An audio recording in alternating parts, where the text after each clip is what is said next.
A radio presenter has revealed how a stalker followed her home and tracked her down on public transport in a terrifying 2-year ordeal. Appearing on ITV's This Morning on Tuesday, Shelagh Fogarty, 52, from Liverpool, revealed that the man still hasn't been prosecuted despite her claiming the police knowing his identity and behavior. The LBC host recalled how the unnamed stalker was always on her train even if she took a different route, would turn outside her office and once even waited outside her home for her. Shelagh, a former BBC Radio 5 live presenter, argued that stalking laws should be stronger and questioned why the man is still free to stalk her.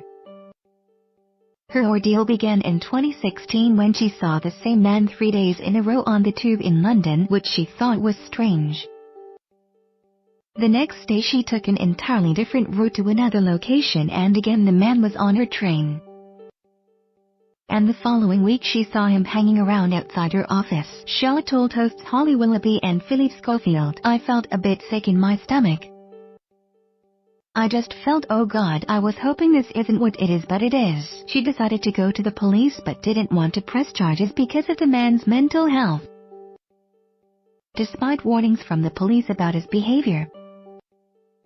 Later that year he managed to track Shelagh down to a meeting that had been arranged last minute and waited for her in the nearest train station. It was then that she finally decided to confront him face to face for the first time, using the help of a nearby police officer. Shelagh continued, "I challenged him. I said to him, now I've been gentle with you, but you are frightening me. Do you understand? You are frightening me." He covered his face and kept saying sorry, and I just gave the officer his details and walked away. I was shaken by that. She said the last straw was when she found the man waiting outside her house, which made her feel angry towards him for the first time. With tears in her eyes, Shelagh explained that she felt violent as she begged the police to act. She went on, "I said to the police, if you can't protect me, I'll have to protect me. This is what upsets me.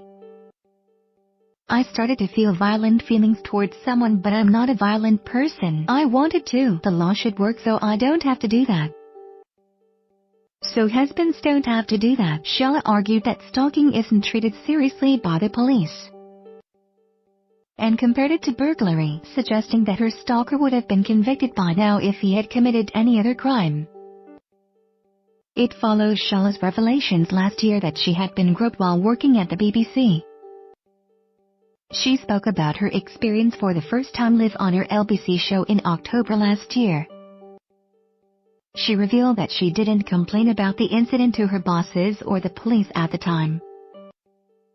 Ms. Fogarty also suggested that the man groped more women. She told her listeners, "I know a lot more than I am about to say or prepared to say. For obvious reasons it would be wrong to do that, but I myself was groped by an individual at BBC Radio 5 Live a long time ago. I did not feel any distress at it, simply because that person was so much younger than me, so new to the environment, and was drunk. It was a party, a leaving do. I told him there and then, and it was in front of people, that it was a disgraceful thing to do and he should go away from me now and not come near me again, and off he went." The man apologized for his behavior after he was spoken to by another colleague. On another show, Ms. Fogarty added, "I just gave the guy advice. He was like a kid as far as I was concerned. Much younger than me, and said, look, if you continue to behave like this you will get yourself into trouble. You need to address your behavior. I'm not a 22-year-old girl or young woman who might be alarmed by this. I am someone who is significantly older than you. Address your behavior." Now I don't think he has addressed his behavior. Ms. Fogarty worked for 5 Live for 15 years, between 1999 and 2014.